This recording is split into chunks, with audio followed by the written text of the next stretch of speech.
Right, everybody, we are back. Another Torq Moto podcast. As you can see, we're not in our regular setting. On the road show. We're on the road show. We are at Talon HQ down here in lovely Yeovil. Somerset? Somerset we're in, Wobs. I know, down here somewhere. Get confused with where we are. Yeah, once I go south of Bristol, kid, it's all the same place to me. But we're here. We're celebrating.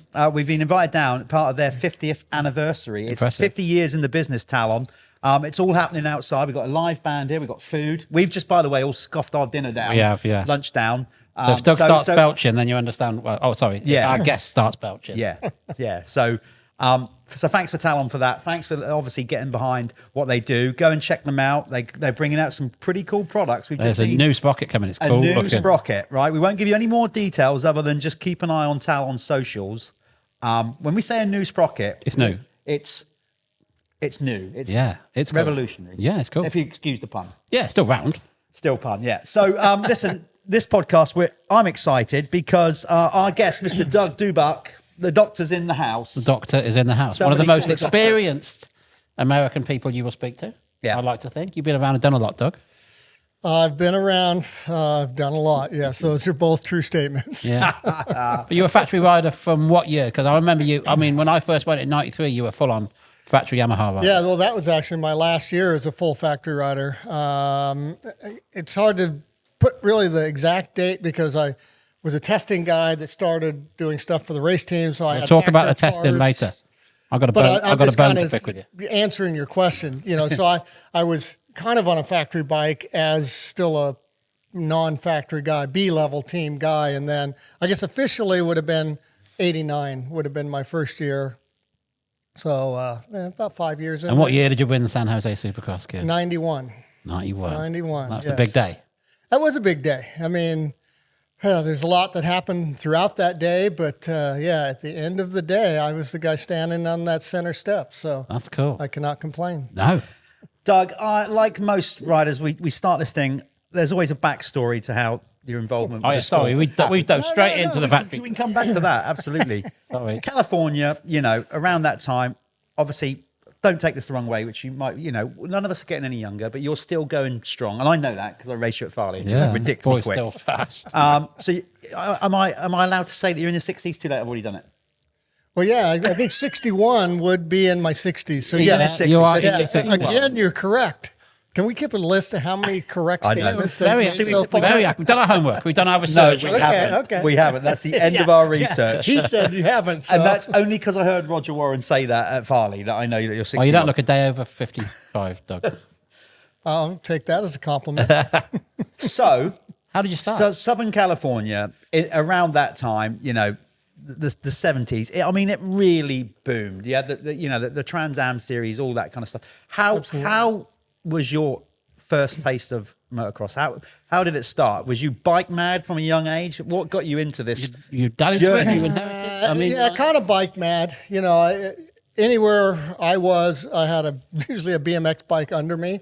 Going to my friend's house down at the local field with a shovel, building jumps. Just like a lot of us did. Yeah. And but I wasn't able to race really early on. My family had no money, and I lived just with my father, who was in a wheelchair, and he was in a wheelchair since before I was born. So, it wasn't the typical, Dad went riding every weekend and you went along with him. Okay. I was kind of in the hills with my friends on bicycles, and slowly one of my friends got a motorcycle and we all used it. And, so I sort of walked into racing. I wasn't able to run in just financially and just my life situation. So I started a little late compared to most. I think I was just shy of 15 riding my first 80cc novice race.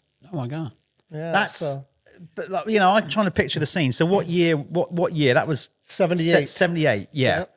And as I said, so Supercross was kind of 72, I think was the first Supercross. And yep. So, that by then, was, American things Motocross were on a pretty they were selling. There was a lot of bikes being sold then. I remember some of the guys I spoke in that to. Early 80s. Oh my God, they sold so much. I don't think those numbers will ever be seen. No. I mean, my simple little neighborhood, and again, we weren't in a very wealthy area, but nearly every garage had a motorcycle. Yeah, they were everywhere, weren't they? Yeah. I mean, this is from the guys who I spoke to when I was over there, they were just like, oh my God, the 100%. numbers in the late 70s and 80s. Yeah, and I was lucky Off enough. the I charts. lived 20 minutes up the road from Saddleback Park and nice. Escape Country and some of those original iconic tracks. And I got to sample the riding out your garage and going up the hills when I was. Plenty of that. That's what I talk about sharing a bike. Yeah. My one buddy, he got a YZ80.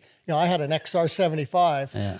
And we would all just go to his house and you could ride right out of his garage into the Up hills. the hills, yeah. And that was 3 miles from Saddleback where he lived. I lived a little further down the road, but yeah. I Yeah, mean, when that's that is absolutely great unheard times. of here. You can't get your head around, but when you're there, it just feels so normal.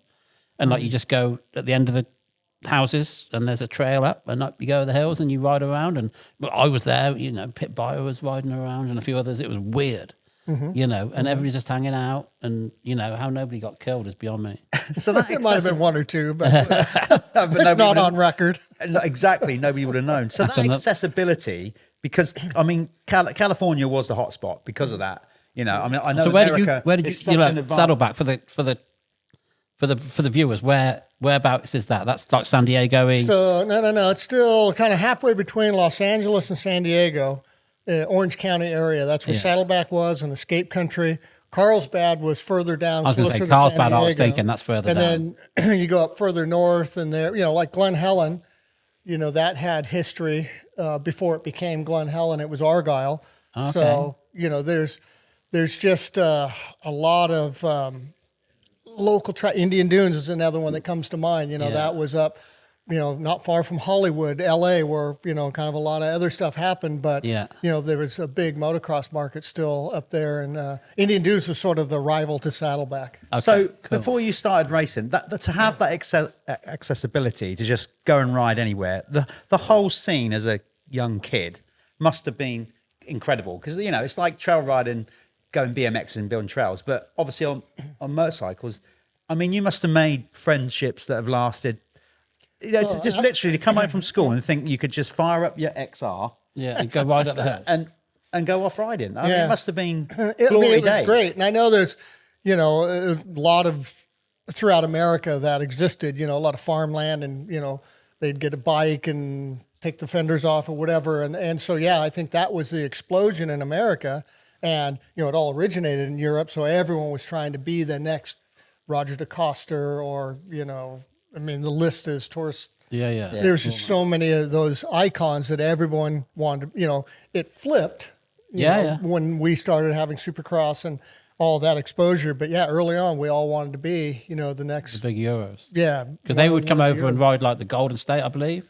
Yeah, there would be some in the gold. And I mean, you probably know the Golden State was arguably bigger than our national. Oh, very much so. It was like a because who's that's who. where all the factories were. Yeah. All the 4 Japanese factories. And all the Rutland, testing, Southern all the California. R&D stuff got done there. And Never anywhere Supercross else. started later. Supercross wasn't until kind of end of February, March. Yeah. And so Golden State was kind of that December, January. January. And Yeah. I remember, as being a very good local racer, I was having a hard time qualifying into the 40-man gate at a Golden State. And so that was, and again, But they weren't just Southern California. They were Northern California as well. I Yeah, we believe. went back and forth. Yeah. But that Golden State, that's the nickname of California, is the Golden State. So Yeah, that so was that series was their big. series was mega. I mean, there'd be all the box fans. And all, there'd be all it was the like a factory factory. guys. All the magazines, all the factories would be there. Yeah. Yeah. I've got to pick up on that. I can tell he's been in the UK for a while. Oh, he mega? just threw out the word mega. Mega, you have been. You're going to Yeah, get I've some. been hanging around all these fellas. Yeah. You're too going to long. be getting some stress Sorry. when you get home. That's all right. I had to pick up on that. I thought, yeah. I thought I just blew that right by you. No, You got I it. don't pick that one up. Okay, When I I'll used to be in the clean it States, up. I used to be in the I'll clean it States a up. I'll lot, turn and it I'd back come home into- and I'd say, "Oh, we need to get some gas," and all my friends would be like, "Fucking listen to him talking about gas." Like, listen, unless you say these words, nobody gets what you're talking about.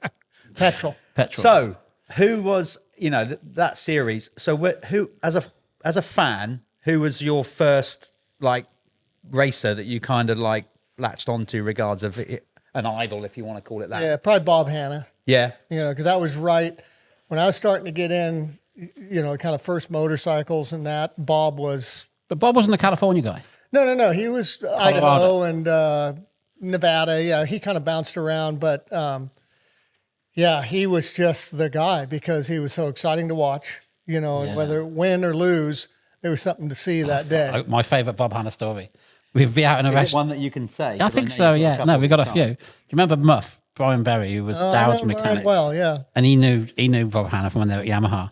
And he said, watch this. And he was in a restaurant and he just got his plate.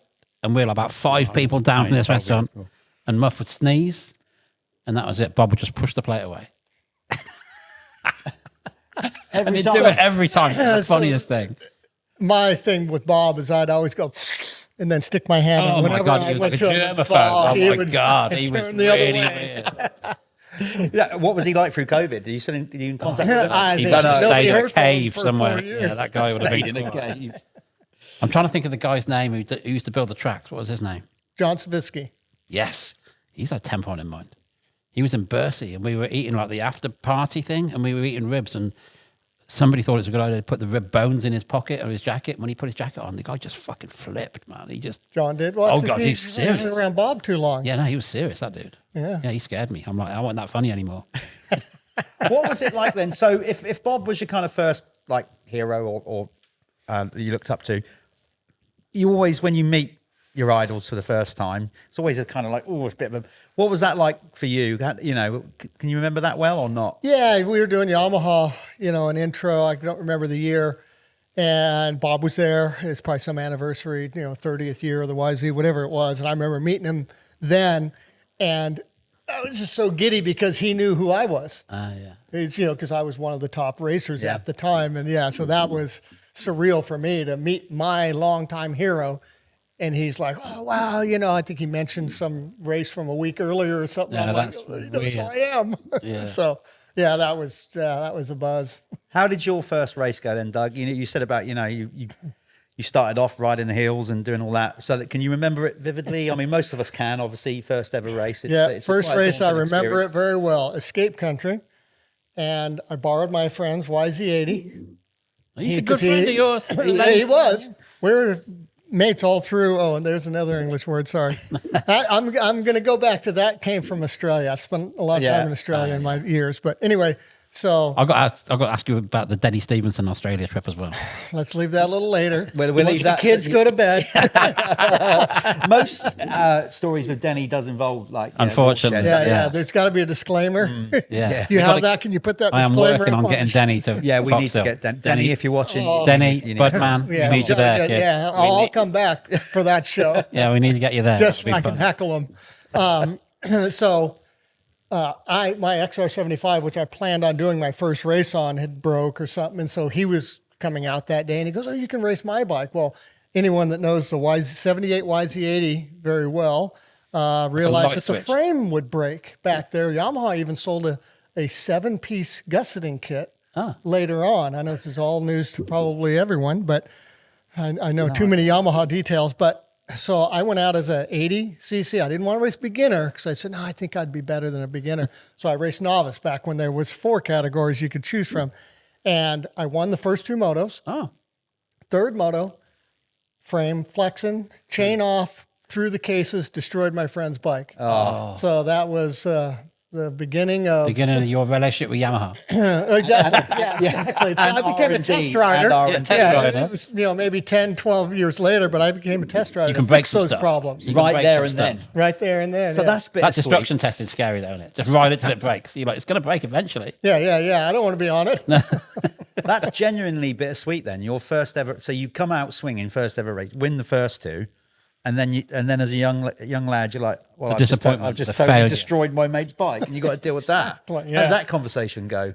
Was that you? Did it you have to went- address? well- Was he well- there? Was he there? Oh yeah, he was Yeah. watching. Okay. He was impressed for the first 2. Yeah. Right. Not so Not so impressed funny on for the the third third one. one, But no. I have that every time So I at think Foxhill. was mowing lawns and doing oil changes and that. So I had to do some extra brake jobs and I things. don't think during back the at the week time to the pay stuff for was that. crazy expensive either. From what I, No. it was. That's why And- everybody had dirt bikes because they were affordable. So my They weren't like brother's 10 friend, grand like they are now. yeah, my brother's friend knew the Premier Yamaha, the first shop I rode for, and helped get these parts and things because it was a little bit of a warranty thing since they had already developed a kit Yeah. for this. Yeah. So They obviously knew it was a problem. they were very kind about getting it all fixed up.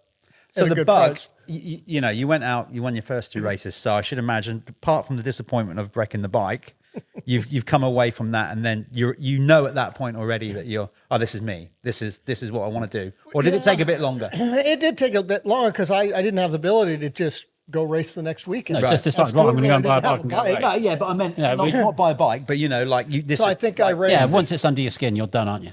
Well, yeah, absolutely. But so 6 weeks later, my brother and his friend. I was going to say you didn't borrow the same bike again. No. Got me 78 YZ80. We put the gusset kit on Gusset straight kit away, on, so I wasn't going to be subject to the chain through the cases. But so I went there and I said, you know what? I kind of smoked the novice class. I'm going to race intermediate. And it's my second race ever. Oh, my God. And, 6 weeks into my career. And I won that day, too. Oh. Which was, and it was a small day.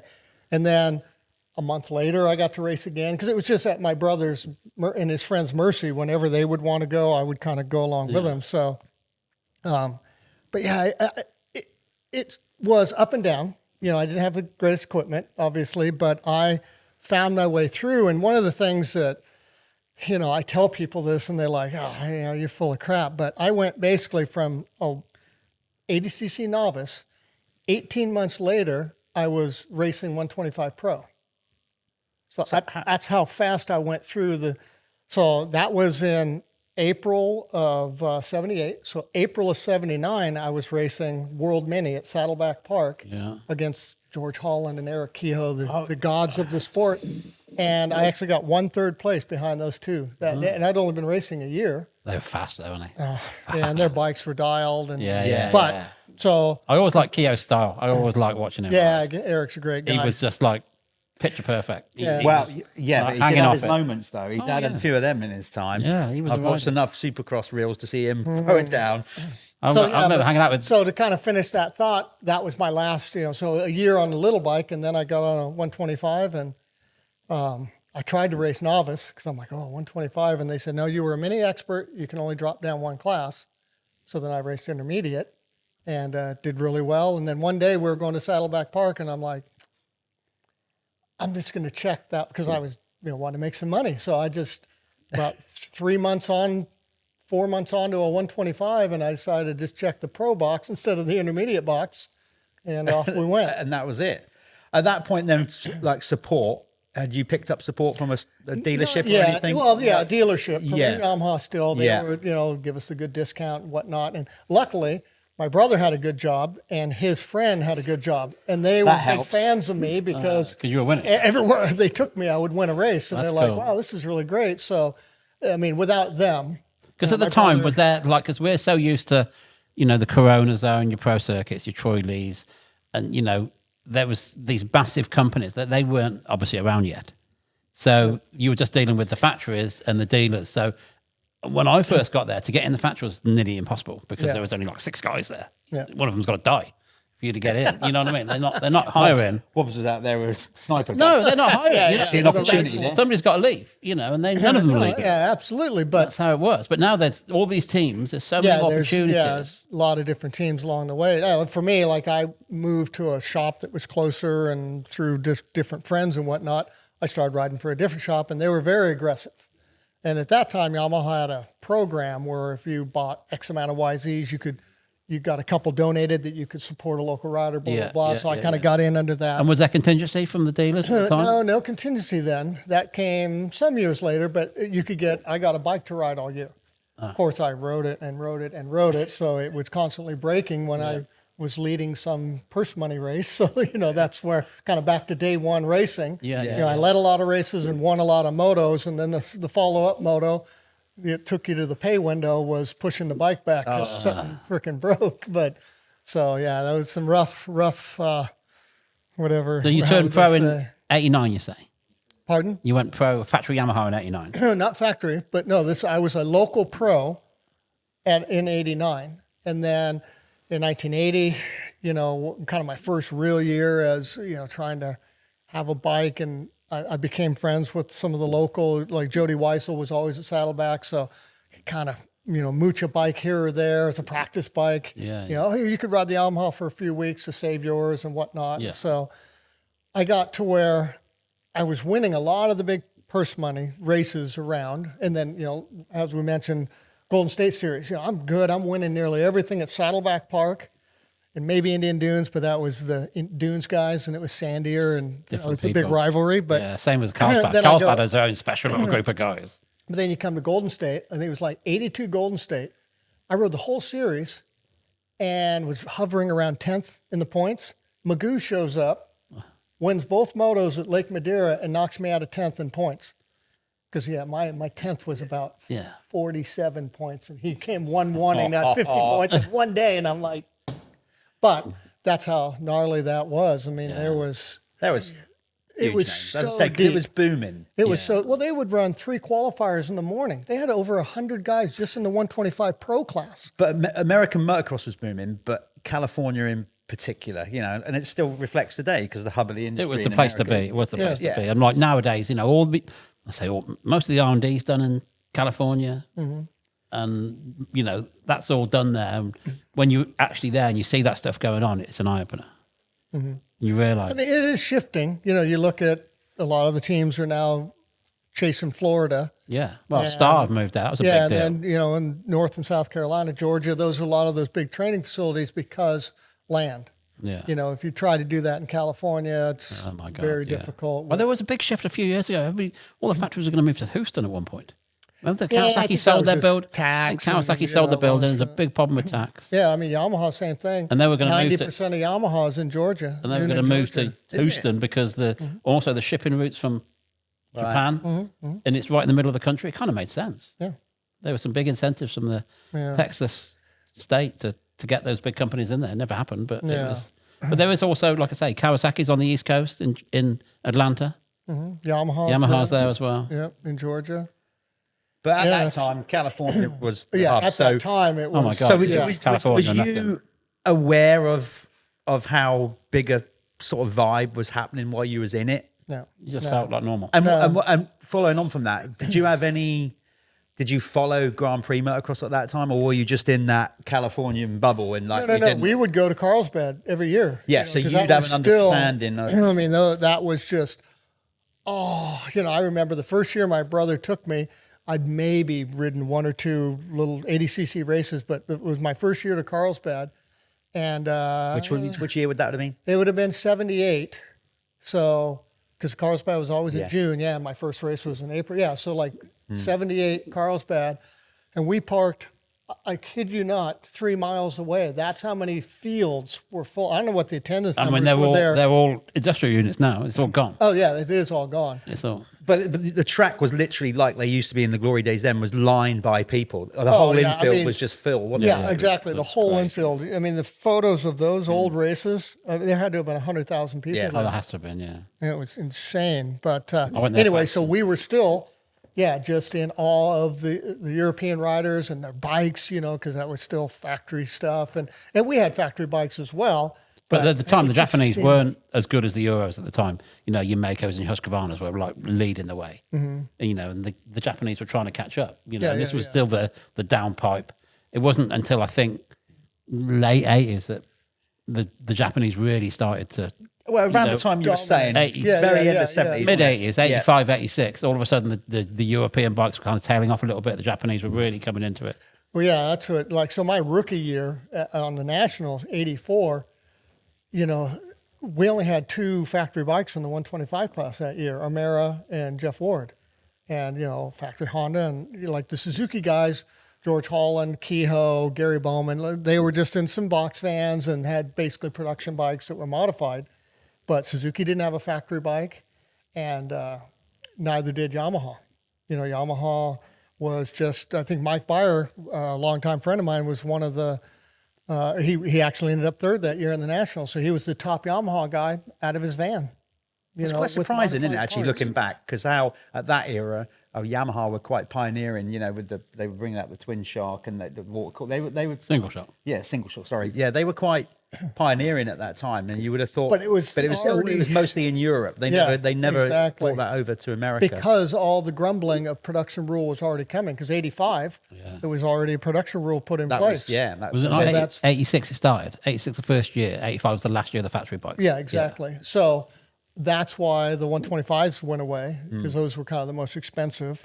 So, yeah, there's only 2 in my rookie year in 84. And even Ricky Johnson in 85, you know, with the number 1 on that plate that he had won in 84 was on Yamaha pulled the plug 1 year early. He was riding a production bike to the factory Hondas and Cowies and that. Innovation Sports. I've got the subframe for that in my workworkshop. Yeah. Play. Innovation Sports bike he rode. So, yeah, it was like, and those are little, you know, backstories, but really, yeah, the sport itself, regardless of production rule, factory bikes, was just booming at that There was point. also some big names. I mean, like you're talking about RJ, you know, Wardy, RJ, Lachine, Omar. Yeah. I mean, Bailey. the depth. Yeah. The depth Oh, that come out of exactly. California was just California, yes. So that was the thing. something else. You would go to a local saddleback race, Saddleback Saturday. It happened every Saturday, and you look up and down the line, and yeah, I mean, you've got Goat Brecker, you've got Brock Glover, forgot Glover, you yeah. got Burnworth, Oh yeah. you got. I mean, it's just names. like the who's who, and you're going, you know, and you're out there chasing $100. Yeah. You know, and I And usually see, for just us- skip the pay window on those days because I didn't get anything. See, for us, we were just catching up on like 3-month-old motocross actions and when you could get it.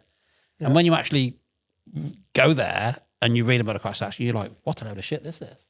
And it was our Bible, you Yeah. know, and once you get to meet these guys, they're just not, they're Well, and that was, nice. you know, how you were saying, did you just exist in this bubble? Did you even know? Yeah. Once I started traveling on the nationals, that was kind of when I realized, you know, because you go into these sort of meccas, you know, Michigan was a big moto area, Texas and that. Ohio was those big. guys, yeah. But they would still just like, oh, you're from California. California, yeah. Because, you know, our tracks were famous and just. And I'm sure the all girls came along with that as well. R&D I'm sure from- I don't know what you're talking about. I'm sure. Are the kiddies in bed yet? Start talking about Denny I in don't think I got that road yet, no. But then that's kind of when I realized, you know, because I'm out at Saddleback, you know, buzzing around on my doing little your bike. stuff, But there's Ed Scheidler and some Yamaha box fans, and they're testing 2 year later bikes, and you know, And that's when the development was on a big curve. I mean, any day at Saddleback, the Honda was here, Cowie was there, Yamaha was over there, and they all kind of tried to hide them. Yeah. But But this it was like water cooling, disc brakes, monoshot, Yeah. different linkages. I mean, this shit, if Yeah, you look at it was. from the early 80s, the development was Yeah. Off the charts. that curve Off the was charts, yeah. freaking pretty steep. Yeah, it was. I mean, like when disc brakes never work. Yeah. No, they do. Okay, don't they? Even, you know, like all that stuff, water cooling, you know, Yamaha with the. So that's water I cooler got up in on the with front number. Yamaha 85. I was gonna say, when so I how- started How really how and because when? my rookie year was on a Suzuki, and towards the end of 85, I started out at the South. You know, I got 10th my first year as a full privateer, you know, in a van, and got nothing, and it was difficult. Yeah. But then I started out on Jody Weisel Suzuki, went to Florida, and at Hangtown, I was still on that same bike. And I think by maybe the 3rd or 4th round, Jim Castillo had given me a couple Kawasaki's because Flying Mike Brown had hurt himself or something. So then I was on Cowies for a few, and it's kind of a funny story. So I get a call from Mike Guerra, hey, you know, we want to help you these last few races. You can go pick up these bikes in Pennsauken, New Jersey. It's amazing I remember that. I can't tell you what I had for breakfast, but I can tell you that. Probably can't spell it either. No, but Jim had bought an old Cowie box van. So we're one of those proper Cowie box vans Sweet. with Cowies driving up to Yamaha to pick up a couple of Yamahas. And that was the beginning. I've been with Yamaha, you know, virtually since. But you say it was the beginning, but how? Who did they approach you, or did you Well, like see you an say, they were opportunity? at all the How- races. How did They that? were at So the races. How aren't did they? that come around? So Mammoth, this Ed Scheidler, I know sure Ed. you remember Yeah, Ed, I know Ed, yeah. He loves to tell the story. Apparently, I think he embellishes a bit, but how it goes from him out of his mouth is, you came and you sat on my bumper at Mammoth and you begged me, Ed, I can do that job. I can be a test rider. I was desperate for money. I heard they made like $150 a day and you didn't have to wash the bike or clean the air filter or change a tire. So I'm like, that's the job for me. Yeah, exactly. So he gave me a chance. And then we got along well, and, you know, nearly 40 years I was later. going to say, what a long-standing relationship, because Yeah.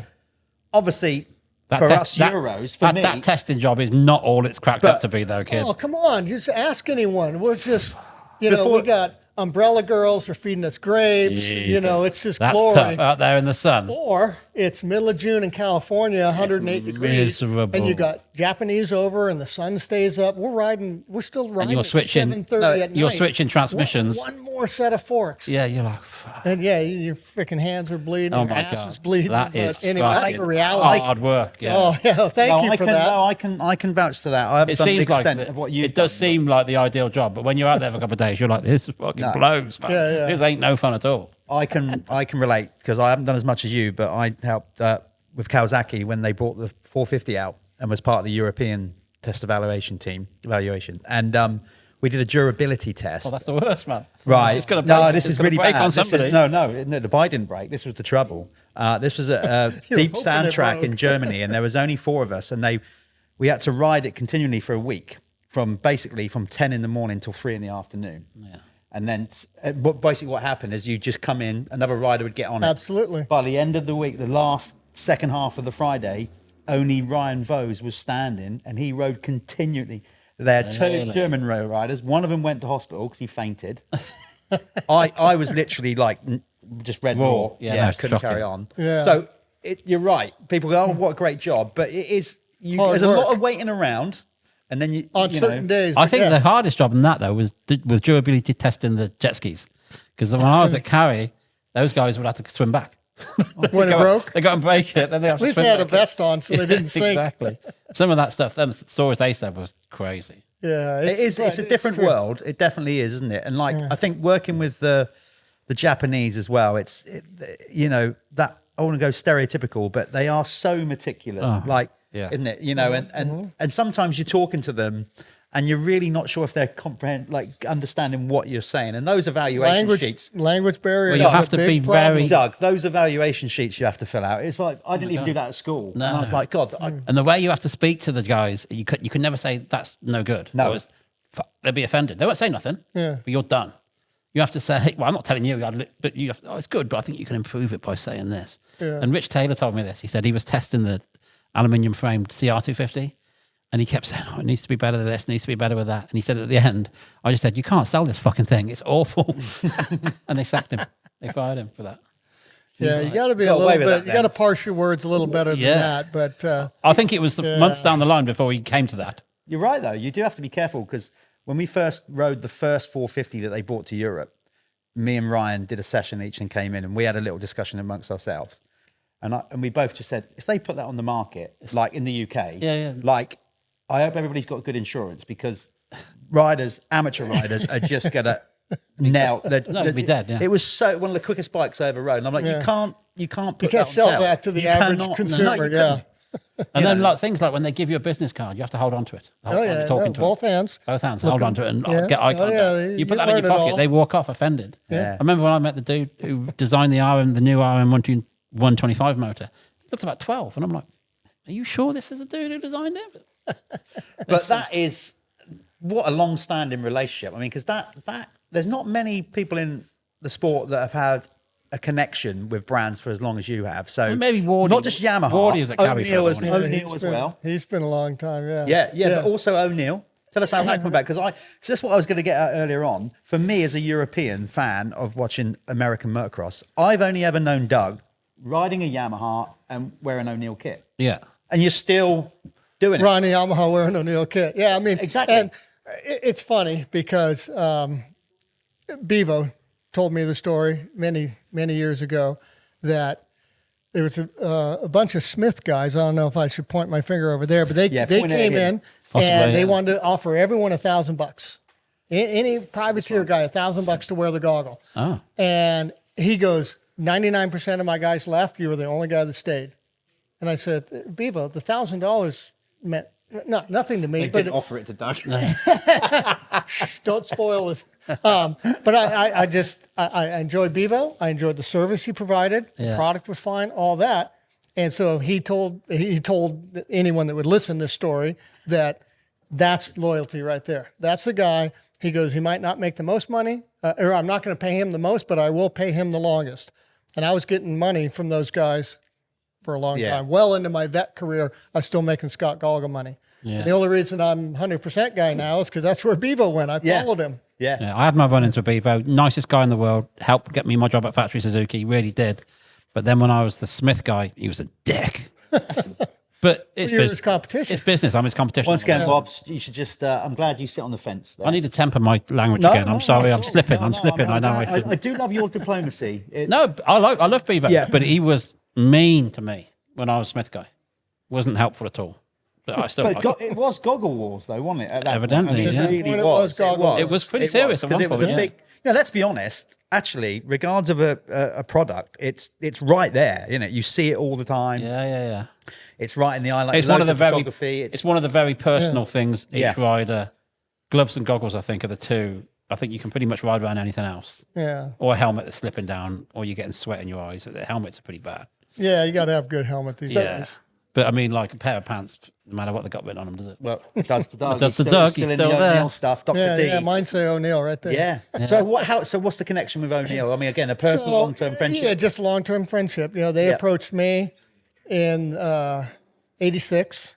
I was getting support from Yamaha, and everything was starting to come along fine. And they offered me just your basic. I was just another one of 5 or 8 guys that were on that level, and it was all good. But again, I would put in the work, and I was just. Were you doing R&D with the gear as well? You helping him A little develop the bit, gear? but yeah, nothing. They'd send you stuff and say, "I'll send this back after," and tell us how many hours. And but it wasn't like I was out there day in, day out, or at attending tests. It was just. Because they nearly went away a few years ago. I mean, they went really quiet, didn't they, O'Neill? Over here, there was nothing. Oh, okay, yeah. They were It's really it's quiet. like anything, it's Yeah. cyclical. Well, Everyone Axo gets was a huge. turn at the top, and Exactly. yeah. I mean, look at the old Fox days. Oh my or, God, everybody was on it now, the old yeah. Sinisala days, or Oh, I mean, Sinisala. it's It like does like a. It everyone does. gets their turn, right? Yeah. Yeah, exactly.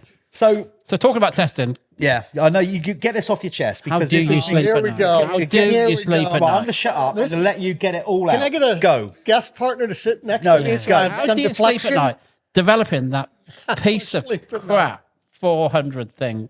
Now I can take 426. offense to the piece of crap because I was involved with that original It was too production good. bike. It caused all the problems. It caused Okay, the now demise. I'll accept the that. demise of the sport. Thank you for that. Okay, so first, let's on record. This is working, right? Four It's strokes are all awful, control. awful, and Doug's responsible for Okay, it. this is it. Listen, this is his. This I is did his not retort. build the first one in my garage with my bare hands. And telling people this is where you are. At. Yeah, because that's the misconception there. I was just another guy on the testing On the payroll, taking the on dirty payroll, money. taking the dirty money. If that makes you feel better, I took all the dirty money there Hey, was. you gotta and I do what you enjoyed it gotta do. every day. I would just like to jump in at this point. I've said it when we was back at Foxhill. You should be thanking him because now, because the 4-stroke came along, you've now with Dave brought the 2-stroke revival back, which you wouldn't have been able to do to such Look effect. at revival. 2-strokes never want to Well, make it. you know what I mean. You know what I Two-strokes mean. never So went you away. should And I be will- thanking That was Doug. all Grant part of my Yamaha, they're master the only plan. Japanese people who keep making 2-strokes. Credit to them. Okay.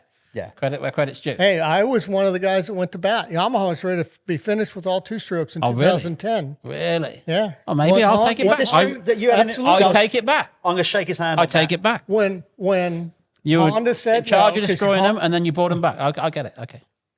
Yeah. So Are you done? influential. Yeah. Have you got? Are you okay with that? I'm only fucking with you. You know. He knows. He knows he is. But yeah, I was on the board. Me, That must have took Steve some- Butler, who was my old mechanic, he was Yeah, MS yeah, mechanic. he was, yeah. He's now my boss at Yamaha. So Is he? yeah, we all he runs the testing department. Oh, we got And a. Scheidler. He got a visa in the end. Yeah, in the Remember, end, he could never do Europe, could he? Because he couldn't get out of the country. there's some stories there. Yeah, one Brian thing I'll Lunas. say. Anyway, Oh, yeah. let's move on. But yeah, we wrote some pretty stern communications back and forth with Japan, saying, "No, you can't do that. You I wanna cannot thank them do for that." And look at took them some years, but Yeah. 8 years later, they finally put a 65 on the market. We told them about that. Yeah, again, only took them about 10 years to listen to us on Because like that one, Yamaha but- was so far advanced, and you genuinely thought that would have come from Honda because Honda is such a 4-stroke orientated company. And then when they came out with that thing that Rhino tested, I'm like, this is fucked. This is going downhill now. Mm-hmm. And then when I was at Suzuki, they didn't want to do it. They didn't want to, but they're like, that's what people want. And I'm like, oh. And then Well, your Carrie- buddy Mitch looked me straight in the eye in the early days, and he goes, "That thing will never be a race bike." Yeah. because that's just a glorified trail bike. I don't know Was why you- Yamaha, you guys are messing with that thing. And was you at the event? Obviously, when it won the first one, was you there? Oh, Did you in make Vegas. a beeline for Mitch? Did you No, see yeah, the I actually- temptation? Oh. I've just actually go, never brought that back up because now's your time, bud. anyone that knows Mitch, it's a bit cyclical with him as well. So. Yeah.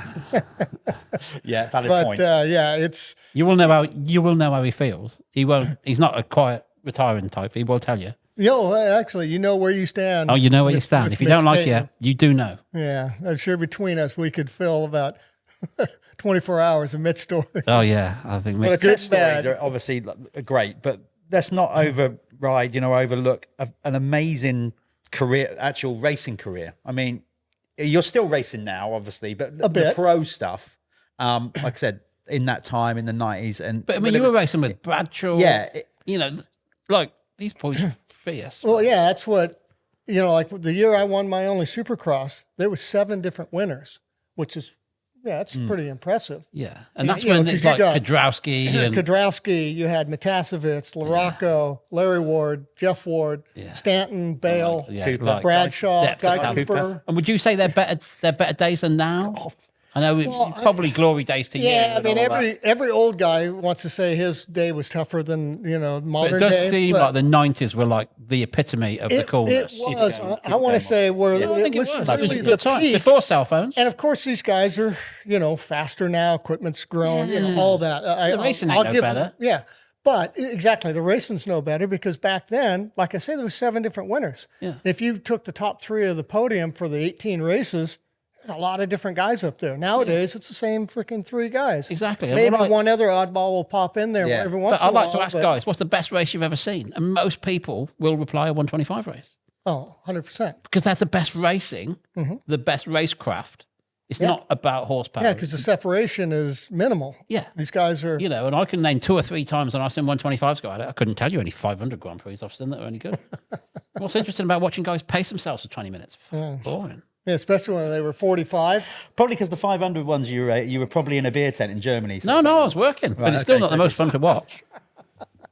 But when you came to an end of a pro career with all those names, some people leave regrets on the table. When you reflect on your pro career and that level of competition, you've got to be happy with how it went. Oh, yeah. I mean, you're still I walking. like to say that. Well, that's one thing. Well, And we were limping. I know everyone would change something, and it would be wrong for me to say I wouldn't change a thing because you wish, if I would have done that, I would have won there.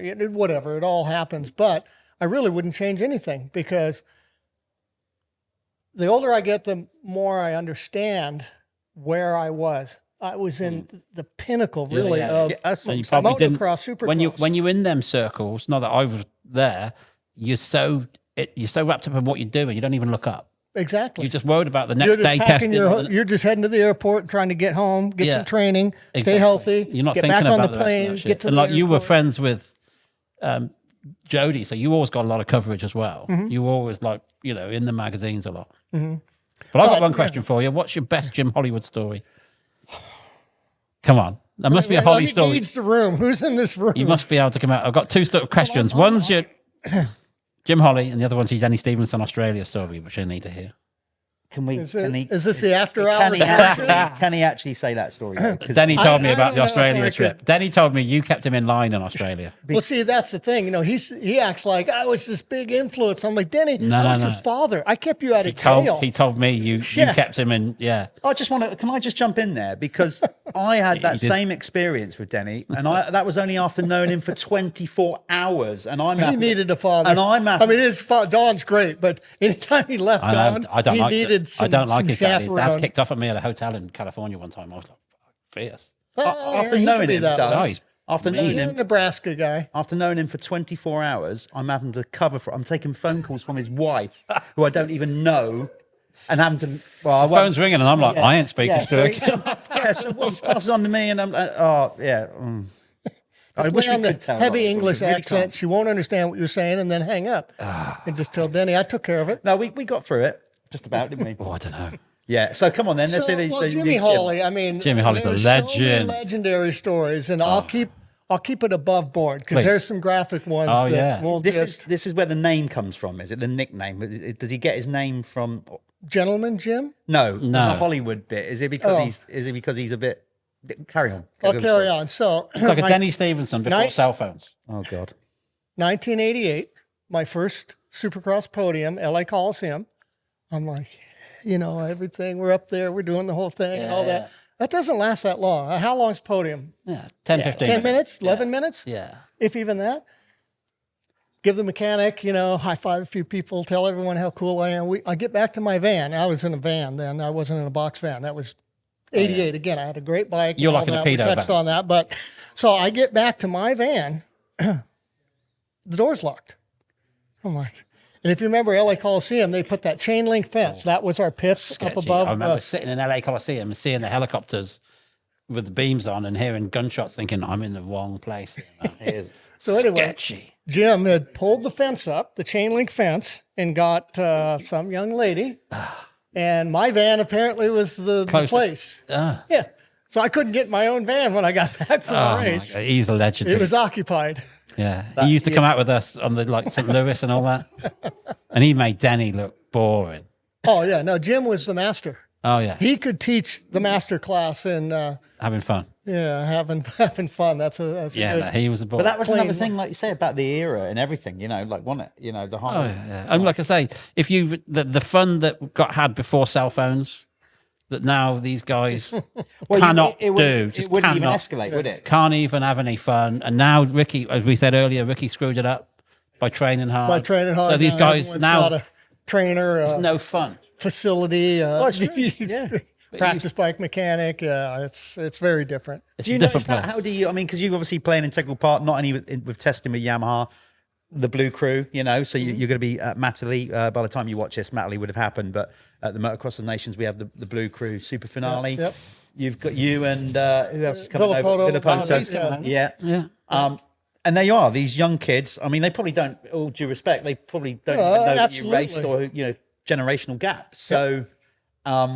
But What's it's that been like being an fun. ambassador? I bet you don't roll those No, stories out. it's been a lot of fun for me because we did the qualifying events and Yeah. all that, and just like you say, these kids are like, oh, who's this guy? Who's this old boy? Because it's funny because you got Damon Bradshaw, 10 years younger than me. You got Ryan, 25 years younger than me, and myself. Yeah. So we go out. We're on the track. We got a Friday, kind of riding school thing, and we go out there, and Damon won't say a word.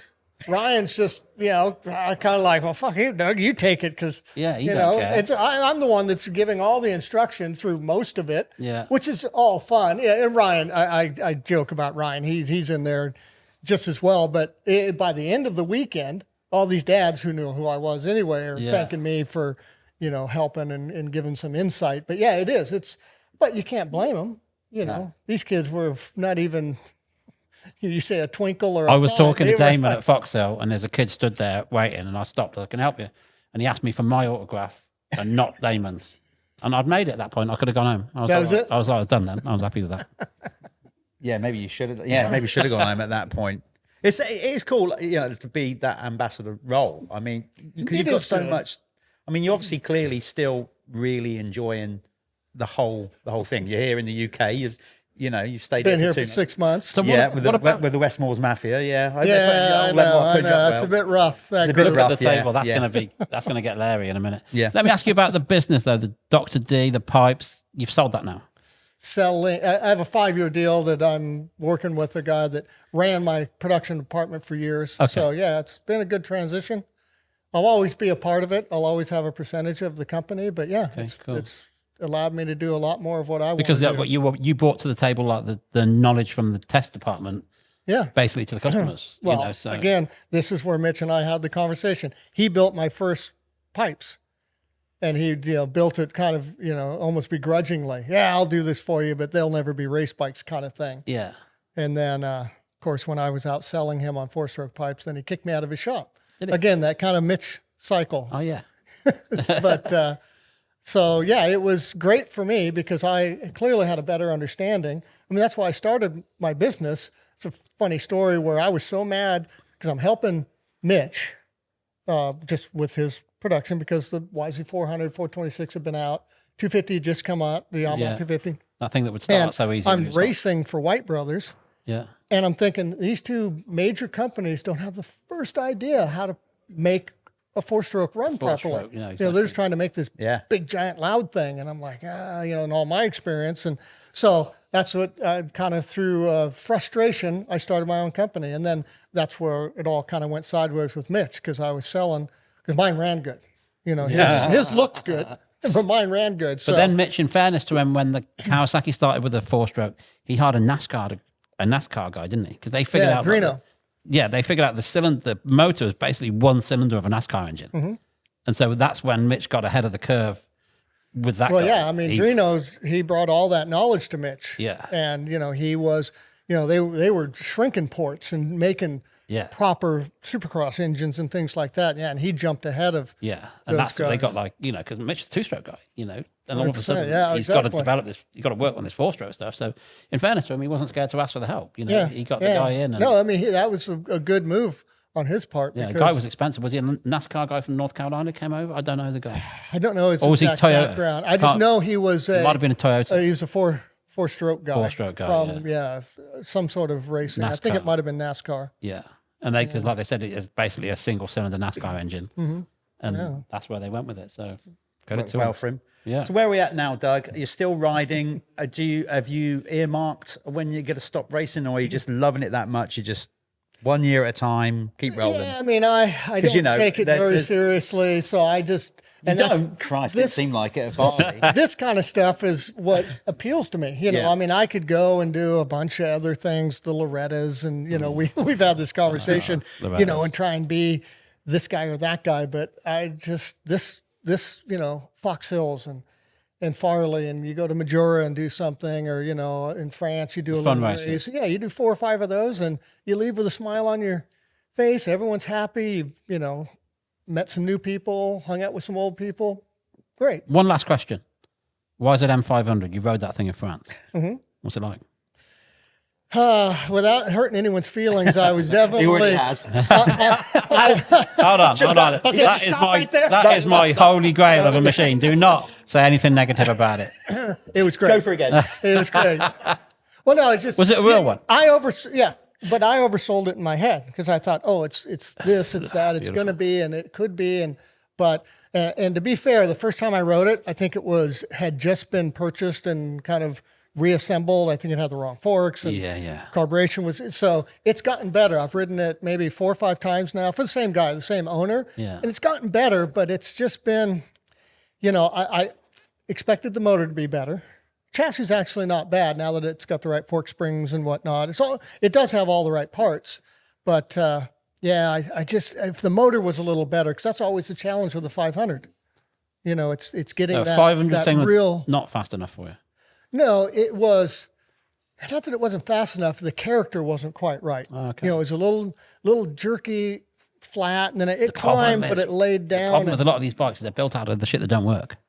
That's That's the probably problem. true. It's not a race bike. It's been Yeah. built out of all the stuff that got binned and never got used. And I think as I did a little, you know, soul searching, that thing never had a lot of development. No. They brought it out. They raced it 1 year. I mean, arguably it trailed on a second year, but I Yeah, don't same think it bikes. had. I don't think it had a lot of new input. Let's make this better because I think the riding was already on the wall. Yeah. You know, the Japanese make those decisions early. Oh yeah, and that thing used to break like they'd get subframes every race. They'd have 6 subframes in circulation Michelle- being welded and being repaired. It was Mi- constantly welded. Michelle, Jackie's mechanic, he was a good friend of Jim Castillo's. I got to know him well. That's what he said. He goes, I got really good at welding. Yeah, the thing's Because I fucking- was welding that frame freaking every week. yeah, every time. They look cool though. Oh, it's a beautiful bike. Oh yeah, it's a And masterpiece.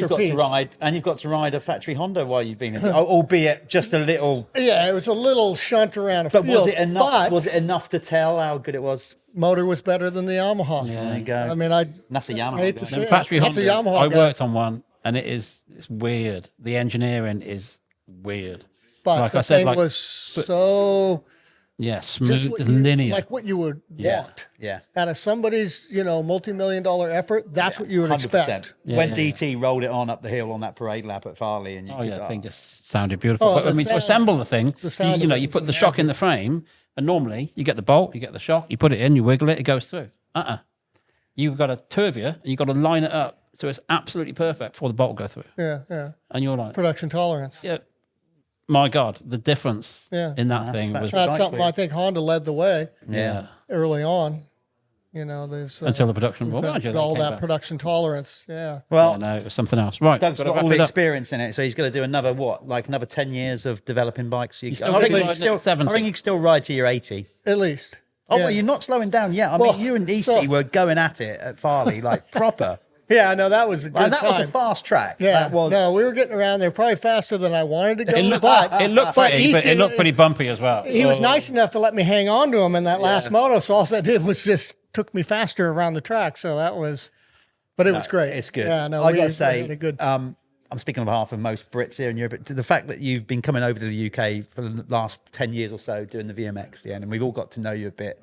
It just wouldn't seem right now. be the same with that, It you would kid. not seem right, a VMXDN without Doug there. So I hope you can continue to come over. So every year. that'll be. I'll be the ambassador of the Absolutely. VMXDN. Yeah. Yes, keep. I'd work on your rent. If you're going to stay at, if you're going to stay with the Westmore's Mafia, Yeah, I'd I start get evicted negotiating. about every third day. I get a notice. Yeah. Says you got to be out You by haven't 9. been. You haven't been invoiced yet. You wait till you get home to California and the That's email okay. comes over. I've got an invoice myself because the amount of weeding I've done, yeah. construction cleanup, Yeah. raking of the driveway. I mean, it's well documented. Oh, they're well, yeah. So yeah, when I receive don't the one, think- I'm just going to put the other one in the No, mail. it won't work that way. Don't think that contra deal's happening. You're still Nah. going to get an invoice.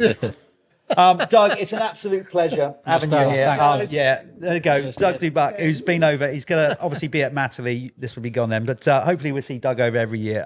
So we go. That finishes off another Torq Moto podcast. Thanks to the guys at Talon and everybody that helped us, of course. Remember, like and subscribe. Do you remember all the stuff? I don't remember. No, I don't remember half the stuff. No. We'll put it on. You'll find it. Yeah. It'll be Yeah. there or somewhere. That's what Yeah, socials are hit for. the link below. We're not that Yeah, professional. yeah, do that. easy. We're not that professional. Remember our No, like our and email subscribe. address, Apparently, should I like say? and subscribe. Yeah, That's all we that's need the to do. key phrase. Like and Like subscribe. That's all you Yeah. need to do. So that's us. We're out of here. We'll see you again for another Torq Moto pretty soon. Thank you.